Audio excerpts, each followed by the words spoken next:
તમે ક્યારે વિચાર્યું છે કે મોત જ્યારે તમારી એકદમ સામે ઊભું હોય, ચારે બાજુ ભયાનક બરફનું તોફાન હોય અને બચવાની કોઈ જ આશા ન બચી હોય, ત્યારે અચાનક કોઈ અદ્રશ્ય શક્તિ તમારો હાથ પકડી લે, તો તેને તમે શું કહેશો? જાદુ કે ચમત્કાર? આજે હું તમને એક એવી જ ઘટના વિશે કહેવા જઈ રહી છું. આ ઘટના કેદારનાથની એ પવિત્ર ભૂમિ પર બની હતી, જ્યાં એક વિદેશી પરિવાર મોતની ખીણમાં ફસાઈ ગયો હતો. આ ઘટના સાંભળીને તમારા રૂવાડા ઊભા થઈ જશે અને ઈશ્વર પરનો તમારો વિશ્વાસ અતૂટ બની જશે.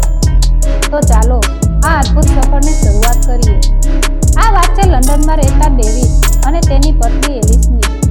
ડેવિડ એક મોટી આઈટી કંપનીમાં કામ કરતો હતો અને એલિસ એક શિક્ષિકા હતી. તેઓના જીવનમાં પૈસા અને સુખ સગવડની કોઈ જ કમી નથી. ગાડી, મોટું ઘર, બધું જ હતું. પણ છતાં તેમના મનમાં ક્યાંક ને ક્યાંક એક અજીબ ઉદાસી હતી, એક ખાલીપો હતો. પોતાના મનની શાંતિ શોધવા માટે તેઓએ ભારત આવવાનો નિર્ણય કર્યો. ભારતમાં ફરતી વખતે તેમના એક મિત્રએ તેમને ઉત્તરાખંડની પવિત્ર દેવભૂમિ અને ખાસ કરીને કેદારનાથ જવા માટે સલાહ આપી. ડેવિડ અને એલિસ બંને હિન્દુ ધર્મ કે ભગવાન શિવ વિશે ખાસ કંઈ જાણતા નહોતા, છતાં પહાડોની સુંદરતા અને ત્યાં મળતી અદ્ભુત શાંતિની વાતો તેમને હજારો કિલોમીટર દૂરથી હિમાલય તરફ ખેંચી લાવી. એક સુંદર સવારે ગૌરીકુંડથી તેઓએ પોતાની યાત્રા શરૂ કરી. આસપાસ ઊંચા લીલા પહાડો, નીચે ખડખડ અવાજ કરતી વહેતી મંદાકિની નદી અને આખા વાતાવરણમાં ગુંજતો શિવભક્તનો હર હર મહાદેવનો નાદ. આ બધું તેમના માટે સાવ નવું અને અનોખું હતું. જેમ જેમ તેઓ ધીમે ધીમે પહાડ પર ઉપર ચડતા ગયા, તેમ તેમ તેમને પોતાની અંદર એક અલગ જ ઉર્જાનો, એક સકારાત્મક તાકાતનો અહેસાસ થવા લાગ્યો. એલિસના ચહેરા પર આજે એક એવી ખુશી હતી કે ડેવિડે ઘણા વર્ષોથી જોઈ નથી. પહાડી રસ્તાઓ પર ચાલવું થોડું મુશ્કેલ હતું, પણ આસપાસના લોકોના ઉત્સાહ અને ભક્તિ જોઈને તેમનો બધો થાક ગાયબ થઈ જતો હતો. તેઓએ વિચાર્યું હતું કે સાંજ પડે તે પહેલા તેઓ દર્શન કરીને આરામથી પોતાના સ્ટેજમાં પહોંચી જશે.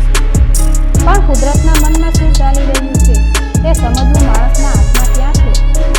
બપોર પછી અચાનક પહાડના વાતાવરણમાં પલટો આવ્યો. આકાશમાં કાળા અને ડરામણા વાદળો ઘેરાવા લાગ્યા. જે પવન થોડીવાર પહેલા મીઠી ઠંડક આપતો હતો, તે હવે સુસવાટાટ મારવા લાગ્યો. જોતજોતામાં તો ભારે બરફવર્ષા શરૂ થઈ. રસ્તા પર ચાલતા લોકોમાં ગભરાહટ ફેલાઈ ગઈ. બધા પોતપોતાનો જીવ બચાવવા માટે કોઈ સુરક્ષિત જગ્યા શોધવા માટે દોડવા લાગ્યા.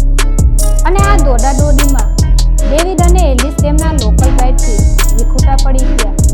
હવે તેઓ એક સાવ અજાણ્યા રસ્તા પર ભયાનક ઠંડીમાં એકલા હતા. તેમની પાસે આવા તોફાનનો સામનો કરવા માટેના પૂરતા ગરમ કપડાં પણ નહોતા.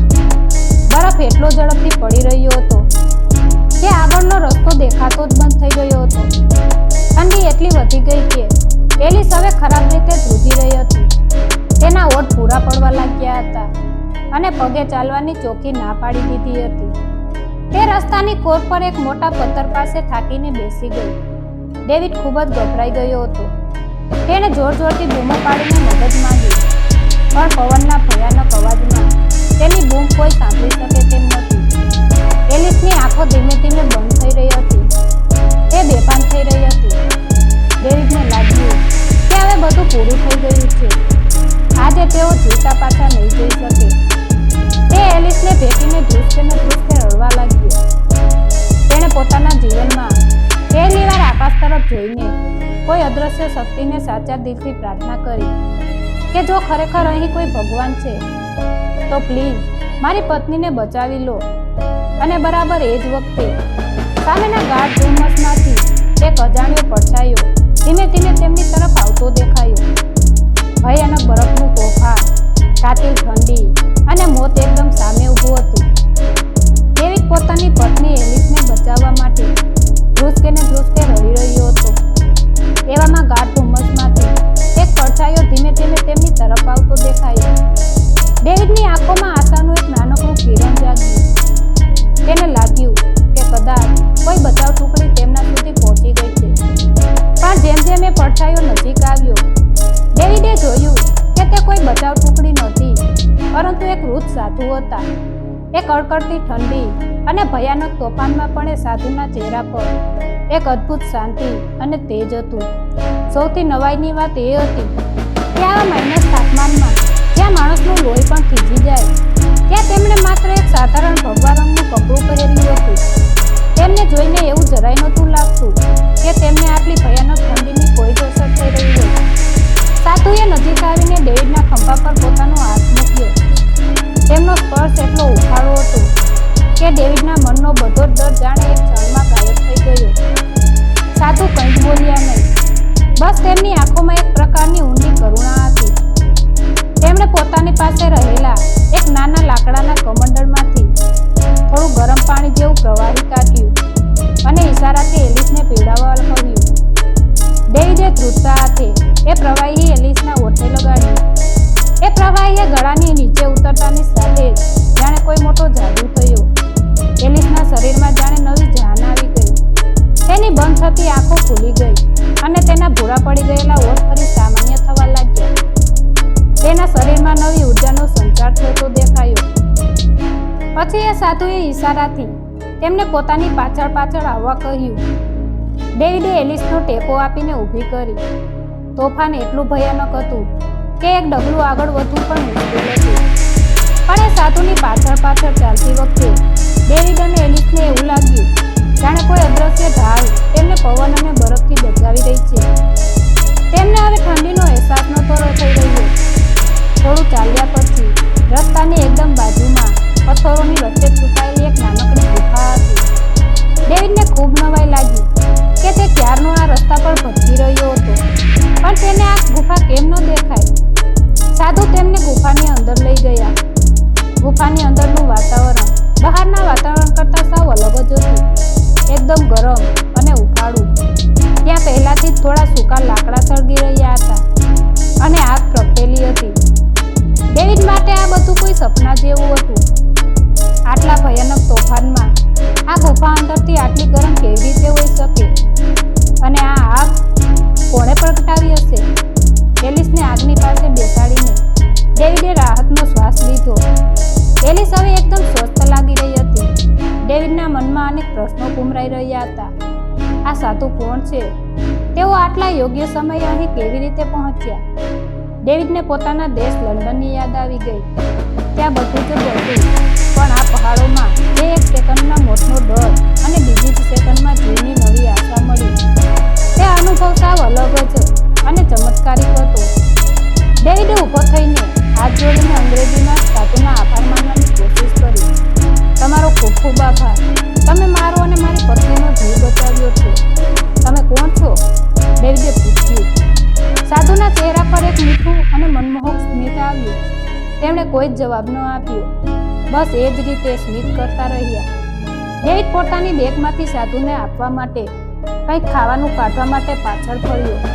માત્ર 2 સેકન્ડ માટે તે તેની નજર સાધુ પરથી હટી હતી અને જ્યારે તેને પાછા ફરીને જોયું તો તેના આશ્ચર્યનો કોઈ પાર ન રહ્યો. ગુફામાં હવે ડેવિડ અને એલિસ સિવાય બીજું કોઈ જ નહોતું. તે સાધુ અચાનક ક્યાંક ગાયબ થઈ ગયા હતા. ગુફાની બહાર તોફાન હજુ પણ એવું જ ચાલતું હતું. કોઈ પણ માણસ આટલી ઝડપથી બહાર ન જઈ શકે. તો પછી એ સાધુ ક્યાં ગયા? ડેવિડ ગુફાના દરવાજા પાસે ઊભો રહીને બહારના ભયાનક બરફને તોફાનને જોઈ રહ્યો હતો. તેનું મન હજુ પણ એ માનવા બિલકુલ તૈયાર નહોતું કે જે સાધુએ હમણાં તેમનો જીવ બચાવ્યો તે અચાનક આમ હવામાં કેવી રીતે ગાયબ થઈ ગયા. તેણે 2-3 વાર ગુફાની બહાર જોરથી બૂમો પણ પાડી, પણ પવનના ડરાવના સુસવાટા સિવાય બીજો કોઈ જવાબ તેને સંભળાયો નહીં. નિરાશ થઈને તે પાછો ગુફામાં આવ્યો અને એલિસની પાસે જમીન પર બેસી ગયો. એલિસ હવે એકદમ સામાન્ય થઈ ગઈ હતી. તેના ચહેરા પરનો બધો જ ડર ગાયબ થઈ ગયો હતો અને તેની જગ્યાએ એક અદ્ભુત શાંતિ જોવા મળી રહી હતી. ડેવિડે એલિસનો હાથ પોતાના હાથમાં લઈને પૂછ્યું, હવે તને કેવું લાગે છે? તારી તબિયત તો ઠીક છે ને? અને પેલા સાધુ અચાનક ક્યાં જતા રહ્યા? એલિસે બહુ જ હળવા અને મીઠા સ્મિત સાથે કહ્યું, મને હવે બહુ જ સારું લાગે છે ડેવિડ. જાણે કોઈએ મને નવી જિંદગી આપી દીધી હોય. અને એ સાધુ, મને લાગે છે કે એ કોઈ સામાન્ય માણસ નહોતા. આટલા ભયાનક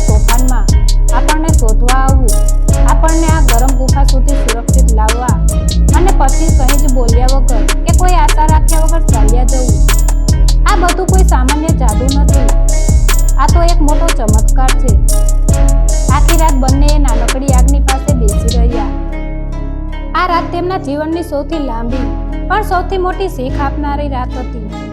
ડેવિડને લંડનનું પોતાનું આલિશાન ઘર યાદ આવી ગયું. લંડનની એ દોડાદોડી વાળી જિંદગી, ત્યાં સવારે ઉઠીને માત્ર કામ, ટાર્ગેટ અને પૈસાની જ વાતો થતી હતી. કામના તણાવને કારણે ડેવિડ અને એલિસ વચ્ચે છેલ્લા કેટલાક સમયથી ઝઘડાઓ વધી ગયા હતા અને સંબંધોમાં પણ તિરાડ પડી રહી હતી. આ ભારતની યાત્રા તેમણે પોતાના સંબંધોને બચાવવા અને મનની શાંતિ શોધવા માટે જ ગોઠવી હતી. પણ ગઈકાલ રાતના એ મોતના ડરે ડેવિડને સમજાવી દીધું હતું કે જીવનમાં સાચો પ્રેમ અને પરિવારનો સાથ શું છે. જ્યારે એલિસ બરફમાં બેભાન થઈ રહી હતી ત્યારે ડેવિડને સમજાઈ ગયું હતું કે પોતાની બેંકમાં પડેલા લાખો ડોલર આપીને પણ તે એલિસનો એક શ્વાસ ખરીદી શકે તેમ નહોતો. ડેવિડ હંમેશા વિજ્ઞાન અને તર્કમાં માનવાવાળો માણસ હતો, પણ આજે કુદરત સામે તેનું બધું જ જ્ઞાન અને પૈસો સાવ લાચાર સાબિત થયા હતા. આજે પહેલીવાર તેને દિલથી અહેસાસ થયો કે આ દુનિયામાં વિજ્ઞાનથી પણ ઉપર કોઈ એવી અદ્રશ્ય શક્તિ છે જે આખી સૃષ્ટિને ચલાવે છે. સૌથી મોટી નવાઈની વાત તો એ હતી કે ગુફામાં જે નાનકડી આગ સળગી રહી હતી તેમાં ડેવિડે આખી રાત એક પણ લાકડું નહોતું નાખ્યું, કારણ કે ગુફામાં વધારાના લાકડા હતા જ નહીં. છતાં એ આગ આખી રાત એવી જ પ્રગટેલી રહી અને તેમને કાઢતી ઠંડીથી બચાવતી રહી. જાણે કોઈ જાદુ તાકાત એ આગને ઓલાવવા નહોતી જ માંગતી. ધીમે ધીમે રાત પસાર થઈ અને સવાર પડી. બહાર પવનનો ભયાનક અવાજ અને સાવ બંધ થઈ ગયો હતો. ડેવિડને ઊભા થઈને ગુફાની બહાર જોયું તો તેની આંખો ખુલી જ રહી ગઈ. ગઈકાલનું ભયાનક તોફાન એક અત્યંત સુંદર સવારમાં બદલાઈ ગયું હતું. આકાશ એકદમ ભૂરું અને સ્વચ્છ હતું. આજુબાજુના પહાડો પર તાજો સફેદ બરફ પડ્યો હતો જે સવારના કુમળા તડકામાં સોનાની જેમ ચમકી રહ્યો હતો. અને સૌથી સુંદર દ્રશ્ય તો એકદમ સામે જ હતું. થોડેક દૂર કેદારનાથ મહાદેવનું ભવ્ય અને પવિત્ર મંદિર દેખાઈ રહ્યું હતું. મંદિર પર સૂર્યના કિરણો પડતા જાણે આખી ખીણ એક દિવ્ય રોશનીથી ઝળહળી ઉઠી હતી. ડેવિડ અને એલિસ બંને ગુફાની બહાર આવ્યા. તેમના ચહેરા પર આંસુ હતા, પણ આ આંસુ ડરના નહીં પરંતુ ખુશીના અને કૃતજ્ઞતાના હતા. તેઓ એકબીજાને ભેટી પડ્યા અને એ અદ્રશ્ય શક્તિનો એ મહાદેવનો આભાર માન્યો જેણે તેમને નવું જીવન આપ્યું. સવારનો કુમળો અને સોનેરી તડકો ચારે બાજુ ફેલાયેલો હતો. ડેવિડ અને એલિસ એકબીજાનો હાથ પકડીને ધીમે ધીમે કેદારનાથ મંદિર તરફ આગળ વધી રહ્યા હતા. ગઈકાલ રાતનું ભયાનક બરફનું તોફાન જાણે કોઈ ખરાબ સપનું હતું જે સવાર પડતા ક્યાંક ગાયબ થઈ ગયું હતું. આસપાસના બરફથી ઢંકાયેલા પહાડો સૂર્યના કિરણોથી સોનાની જેમ ચમકી રહ્યા હતા અને એકદમ મનમોહન લાગી રહ્યા હતા. રસ્તામાં તેમને અન્ય યાત્રાઓ પણ મળવા લાગ્યા. તેમના ચહેરા પર પણ મહાદેવના દર્શન કરવાની ભારે ઉત્કંઠા દેખાઈ રહી હતી. લોકોના મુખમાંથી નીકળતો ભક્તિમય નાદ સમગ્ર ખીણમાં ગુંજી રહ્યો હતો. થોડી જ વારમાં તેઓ ચાલીને કેદારનાથ મંદિરના વિશાળ પ્રાંગણમાં પહોંચી ગયા. મંદિરની ભવ્યતા અને તેના પ્રાચીન પથ્થરોની અદ્ભુત કોતરણી જોઈને ડેવિડ અને એલિસ સાવ મંત્રમુગ્ધ થઈ ગયા. હવામાં અગરબત્તી અને ધૂપની પવિત્ર સુગંધ ફેલાયેલી હતી અને ચારે બાજુ મંદિરમાં વાગતી ઘંટડીઓ અને ઓમ નમઃ શિવાયના મંત્રોચ્ચાર ગુંજી રહ્યા હતા. વિદેશી હોવા છતાં અને આ ધર્મથી અજાણ હોવા છતાં તેમને અહીં જરાય અજાણ્યું નહોતું લાગી રહ્યું. એલિસને તો એવું જ લાગી રહ્યું હતું કે જાણે તે વર્ષો પછી ભટકીને પોતાના સાચા ઘરે પાછી ફરી હોય. તેના મનની બધી જ ઉદાસી એક પળમાં ગાયબ થઈ ગઈ હતી. તેઓ ધીમે ધીમે ભક્તોની લાઈનમાં આગળ વધ્યા અને મંદિરના મુખ્ય દ્વારની અંદર પ્રવેશ્યા. ગર્ભગૃહમાં પ્રવેશતાની સાથે ડેવિડને એક મોટો આંચકો લાગ્યો. મંદિરની અંદરનું વાતાવરણ એકદમ ગરમ અને ઉફાળું હતું. આ બરાબર એ જ ગરમાવો હતો જે ગઈકાલે રાત્રે પેલી ભયાનક ઠંડીમાં પથ્થરની રહસ્યમય ગુફામાં તેમને અનુભવાયો હતો. સામે શિવલિંગના દર્શન કરતા જ ડેવિડની આંખોમાંથી અશ્રુધારા વહેવા લાગી. આ આંસુ કોઈ ડર કે દુઃખના નહોતા, પરંતુ આ તો ઈશ્વર પ્રત્યેના અનહદ પ્રેમના અને કૃતજ્ઞતાના આંસુ હતા. ડેવિડે શિવલિંગ સામે માથું નમાવ્યું અને પોતાની આંખો બંધ કરી લીધી. આંખો બંધ કરતા જ તેને ફરીથી પેલા અજાણ્યા સાધુનો અસ્ત્ર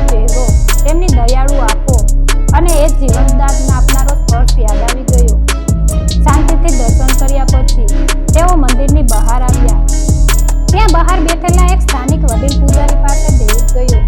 પોતાના મનની મૂંઝવણ દૂર કરવા માટે ડેવિડે પૂજારી પાસે જઈને ગઈકાલ રાતની આખી ઘટના વર્ણવી. તેણે પેલા ભયાનક બરફના તોફાન, અજાણ્યા સાધુ, એ ચમત્કારિક પાણી અને પેલી ગરમ ગુફા વિશે બધું જ વિગતવાર કહ્યું. પૂજારીએ ખૂબ શાંતિથી ડેવિડની બધી જ વાત સાંભળી. તેમના ચહેરા પર એક અદ્ભુત અને મીઠું સ્મિત આવી ગયું. પૂજારીએ ડેવિડના ખંભા પર પોતાનું હાથ મૂકીને કહ્યું, દીકરા, આ હિમાલયની પવિત્ર દેવભૂમિ છે. અહીં માણસનું વિજ્ઞાન જ્યાં પૂરું થાય છે, ત્યાંથી સાચી શ્રદ્ધાની શરૂઆત થાય છે. તમે જે સાધુની વાત કરી રહ્યા છો, તે કદાચ કોઈ સિદ્ધ યોગી હોઈ શકે, જેઓ સદીઓથી આ પહાડોમાં અદ્રશ્ય રૂપે તપસ્યા કરે છે.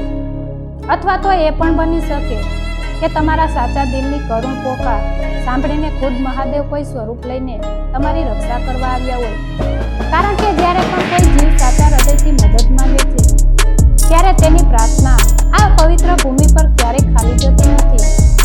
આ શબ્દો સાંભળીને ડેવિડ અને એલિસ બંને સાવ નિઃશબ્દ થઈ ગયા.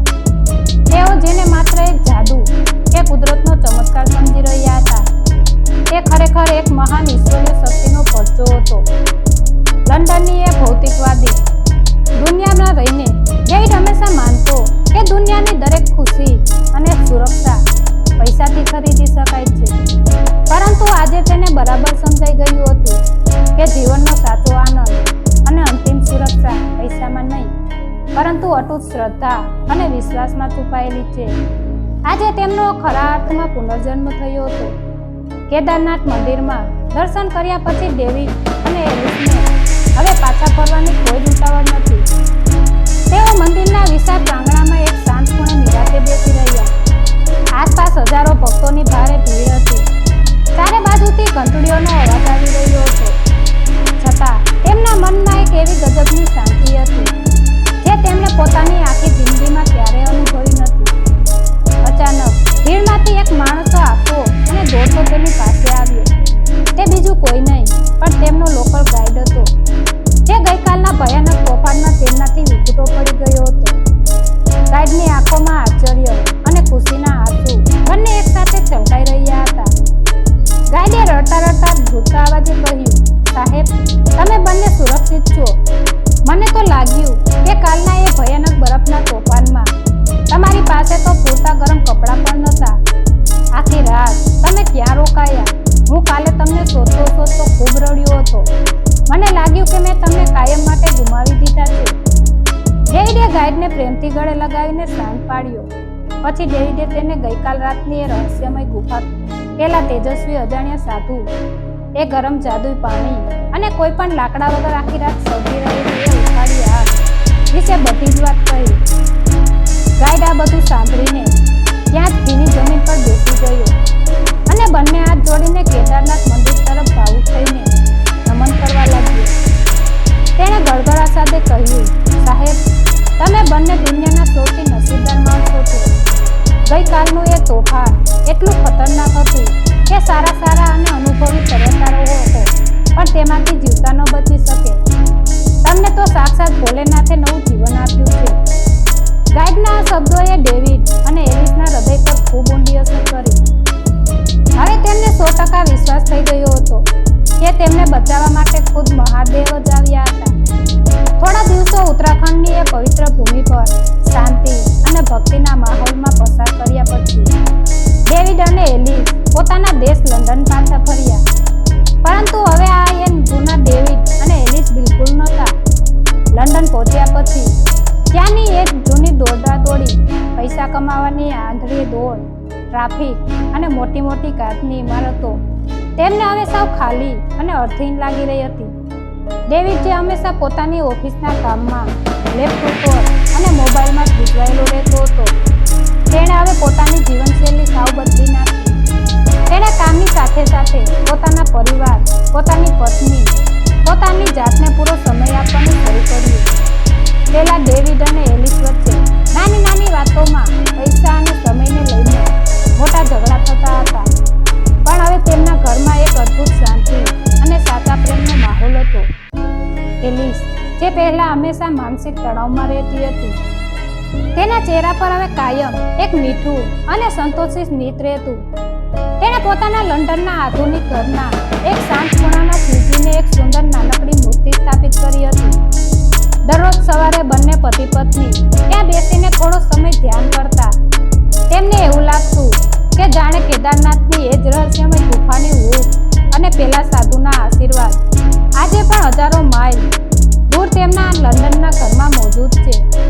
ડેવિડે હવે પોતાના પૈસાનો ઉપયોગ માત્ર પોતાના શોખ માટે જ નહીં, પણ ગરીબ અને જરૂરિયાતમંદ લોકોને મદદ કરવા માટે પણ શરૂ કરી દીધો હતો.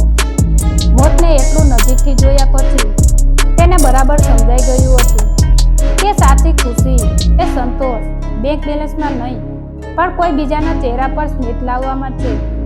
ડેવિડ અને એલિસની આ અદ્ભુત અને રહસ્યમય ઘટના સાંભળ્યા પછી આપણા મનમાં પણ એક ઊંડી શાંતિ છવાઈ ગઈ છે. લંડનની એ ભીડભાડવાળી અને અવાજથી ભરેલી જિંદગીમાં પાછા ફર્યા પછી કેદારનાથની એ બરફવાળી રાત અને પેલા રહસ્યમય સાધુનો દયાળુ ચહેરો તેમના મનમાંથી ક્યારેય પૂછાયો નહીં. તેમણે એ વાત બરાબર સમજી લીધી હતી કે જીવન એ માત્ર શ્વાસ લેવાનું કે પૈસા કમાવાનું નામ નથી, પણ સાચું જીવન એ પ્રેમ, કરુણા અને બીજા માટે કંઈક કરી છૂટવાનું સમાવેલું છે. ડેવિડ જે પોતાના બેંક બેલેન્સ, પોતાના પૈસા અને વિજ્ઞાન પર ખૂબ ગર્વ કરતો હતો, તેનો એ બધો જ અહંકાર હિમાલયના એ ભયાનક તોફાનમાં બરફની જેમ ઓગળી ગયો હતો. ઘણા લોકો આ ઘટનાને સાંભળીને તેને માત્ર એક જાદુ કે સારો સંજોગ કહી શકે છે.